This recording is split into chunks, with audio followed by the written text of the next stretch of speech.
Ateini į salę pirmą kartą ir galvoji, ką jie daryti, nes yra daug skirtingų aparatų salėje su įvairiom funkcijom ir paskirtim. Ir daug kas būna lieka prie kilimėlių, pratimai ant kilimėlių su gumom ir panašiai. Ir gumos turi vieną didelį trūkumą, kurį galima akivaizdžiai pajausti pirmą kartą ją paėmus ir pabandžius kažkokį pratimą padaryti. Tai jinai visada yra tuo stipriau besipriešinanti, kuo aš esu ją labiau ištempęs, ne? Tai reiškia, man beveik ant visų pratimų, kuriuos aš bedaryčiau, didžiausias pasipriešinimas bus tada, kai raumuo yra trumpas. Tai yra, kai raumuo yra silpniausias. Šiuo atveju aš, tarkim, šoninę deltą darau, pakeliu ranką į šoną, šitas raumuo patrumpėja, kad šitą kaulą pakelti viršų. Ir tuo metu, kai raumuo yra trumpas ir silpnas, aš turiu didžiausią pasipriešinimą. Tai panaši problema iš tikrųjų yra ir su laisvais svoriais, kaip hantelį pavyzdžiui. Tai jeigu aš pakeliu hantelį į šoną, čia yra didžiausias pasipriešinimas, nes svoris dabar yra labiausiai atitolęs nuo peties. Čia jisai mažiausias, čia beveik nėra. Ir tai irgi gali būti problema, jeigu nori, pavyzdžiui, stimuliuoti raumenų hipertrofiją. Ir tai yra problema, nes labai svarbu raumenį stimuliuoti, kai jisai yra ištemptas, apkrauti, kai jis yra ištemptas, ne? Tai kai mano ranka yra nuleista, tas raumuo, kurį aš treniruoju su šito judesiu, yra ištemptas labiausiai, o čia jis yra sutrauktas. Tai man šiuo atveju galėtų padėti trosas, jeigu aš, pavyzdžiui, pakelčiau trosą, čia galima kilnoti šitam aparatę trosą aukštyn žemyn. Tai dabar pabandysiu pakelti tokią padėtį, kai šiek tiek atitraukus ranką nuo liemens, trosas eis tokiu maždaug stačiu kampu į mano ranką. Tai reiškia, kad aš kelsiu tuo metu didžiausią pasipriešinimą.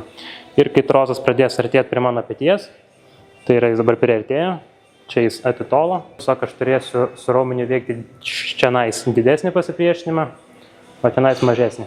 Bet man visada bus sunkiau, kai raumuo yra trumpas. Ir dėl to kai kurie treniruokliai turi specialią detalę, kuri bando pritaikyti pratimo suteikiamą pasipriešinimą man prie mano raumens jėgos. Tai reiškia, kai raumuo yra trumpas, treniruoklis bus padarytas taip, kad man būtų mažesnis pasipriešinimas, o kai raumuo ilgas, kad būtų didesnis pasipriešinimas. Tai tam reikėtų parodyti tai su kito aparatu. Čianais esam prie treniruoklio skirto kojų lenkimo atlikti. Tai čianais yra tokia detalė specialiai ant šito treniruoklio. Gal iš arčiau reikėtų ją parodyti. Ir aplink ją apsisukinės šitas trosas. Ir kis atstumas traukos linijos. Šitas trosas įsivaizduoja kaip strėlė, kuris dabar tą kryptim rodo žemyn. Tai kis šito troso traukos linijos atstumas nuo šitos atsukimos ašies aplink ją sukiosis trosas ir tokiu būdu kis pasipriešinas. Nors pas mane blokai yra uždėta liktais 30 kg ten dabar, bet realiai aš nekelsiu 30 kg, jisai bus kintantis pasipriešinimas.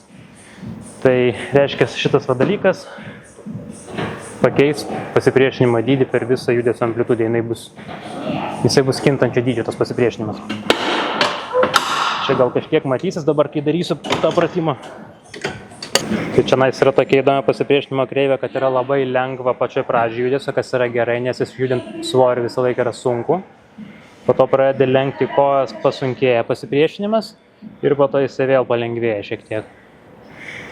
Tai būna labai įvairių formų šitie, angliškai jie kemai vadinasi, CAM, nežinau kaip lietuviškai taisyklingai jie vadinasi. Ir ant kai kurių treniruoklių netgi jų pačių padėtį galima keisti, kad galėtum apkrauti raumenį, kai jis yra trumpas, ilgas arba kažkur tai per viduriuką.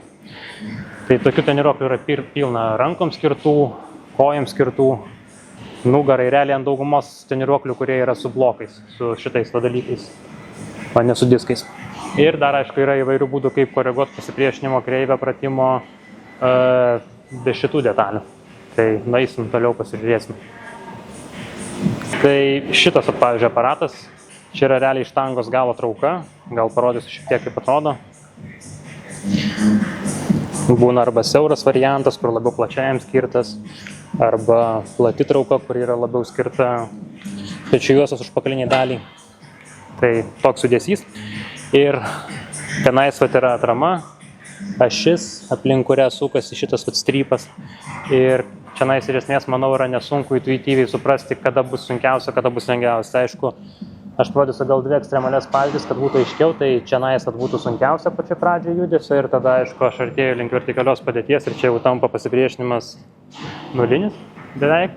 Tai aš, aišku, tokio niekada nepakelsiu kampą, bet tiesiog kad iliustruoti ir supras maždaug, Kokie privalumai tokio aparato? Tai su nugaros pratimais, aišku, yra didelė problema, kad kai darai, pavyzdžiui, pristraukimus arba troso trauką iš viršaus arba troso trauką iš priekio, visą laiką būna didelis pasipriešinimas, kai raumuo yra trumpas. Ir čia yra problema su dauguma nugaros pratimų. Tai va tokie va aparatai leidžia padaryti taip, kad pasipriešinimas lengvėtų, kai mes jį traukiam prie savęs. Kai raumuo trumpėja, pasipriešinimas lengvėja. Tai čia pats elementariausias variantas. Ta patį galima daryti su tiesiog štangos galų trauka, tai yra su ta pačia štanga, su kuria daromi pritūpimai ir panašiai. Bet tokie aparatai kaip šitas turi dar vieną privalumą, tai diskus galima krauti arba čionais, arba čionais. Ir koks skirtumas, ar aš toliau diskus krausiu ar arčiau ašies, tai aišku, pirmas akivaizdus skirtumas yra tas, kad aš čia turėsiu daugiau svorio užsikrauti, nes jisai man čia duos mažiau pasipriešinimą. Ne? Bet kitas privalumas yra tas, kad tas svoris mažiau erdvėje judės ir tas judesys bus vertikalesnis. Tai jeigu aš čia užkraučiau svorį, tai tas inercinių jėgų poveikis būtų didesnis, negu jeigu aš čia užkelčiau svorį. Tai yra, jeigu aš šiandien uždėsiu svorį, aš mažiau jausiu tą pojūtį, kai atrodo, kad svoris atitrūksa netgi šiek tiek nuo rankos, nes tu jį taip staigiai trauki, kad jis įgauna didelį pagreitį ir po to tiesiog man reikia suvalyti ir būna net kūnas biški pradeda mėtytis. Tai galiu gal su svoriu parodyti, kaip tai atrodo, nes gal ne visai aiškiai pasakiau. Padarysiu keletą staigių judesių ir gal kažkiek matysis iš šono, kiek aš su kūnu judu, kai diskas čia padėtas.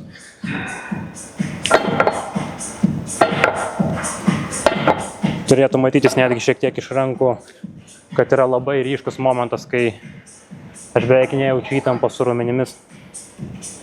O kai išdėsiu svorį čionais, aišku, irgi svoris labai mažas, tai turbūt kažkiek mėtysis, bet turėtų šiek tiek mažiau. Šiaip iš vis beveik nejaučiu dabar mėtymą iš tikrųjų. Vis tiek staigus judesys, bet nesijaučia mėtymo tokio. Ir dar yra kitas įdomus komponentas ant šito treniruoklio, tai kad čia svoris yra pakeltas šiek tiek aukščiau šito strypo. Tai ką tai duoda? Tai šiek tiek pagreitina palengvėjimą svorio, kai aš jį keliu. Nes jisai liktais užsimeta ant tos ašies greičiau. Ir dėl to man yra juntamas greitesnis pasipriešinimo palengvėjimas.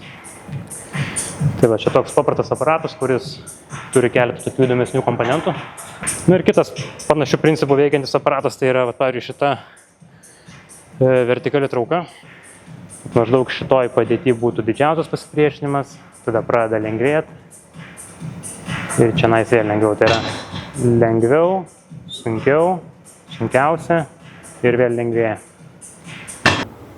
Žinoma, būna ir pratimų su laisvais svoriais, kurie turi labai netgi gerą pasipriešinimo kreivę. Tai pavyzdžiui, hantelių spaudimas nuo krūtinės, kai nuleidi hantelius žemyn, jie būna daugiausiai atitolę nuo, labiausiai tiksliau atitolę nuo peties sąnario ir suteikia didžiausią pasipriešinimą. Tai kaip ir idealu, nes raumuo ilgas ir stipriai apkrautas.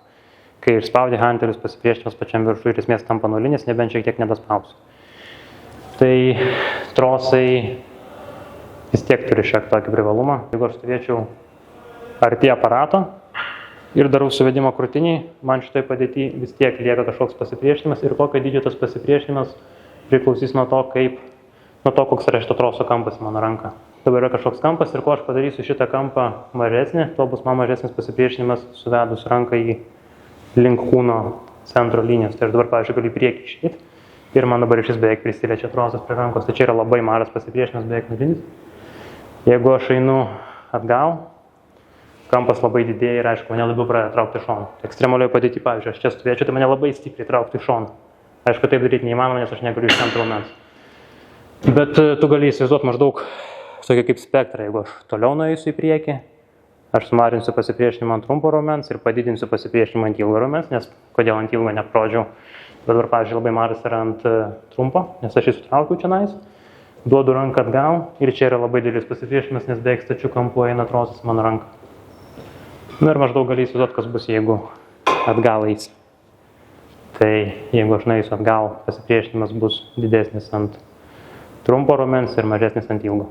Nu ir taip galima manipuliuoti įvairiais pratimais, sąlyg priklausomai nuo to, ką nori daryti. Ir privalumai gali būti dar, jeigu, pavyzdžiui, žmogus kažkokią traumą turi ir jisai jaučia, kad jam, pavyzdžiui, skauda kažkokį tai judesį darant tik tada, kai jie apkrauna stipriai tam tikram sąnario kampe, kai raumuo ilgas arba trumpas. Tai galima šiek tiek manipuliuoti pratimais, kad apkrauti raumenį labiau, kai jis ilgas arba kai trumpas, priklausomai nuo to, kas labiau ar mažiau dirgina pažeistą vietą.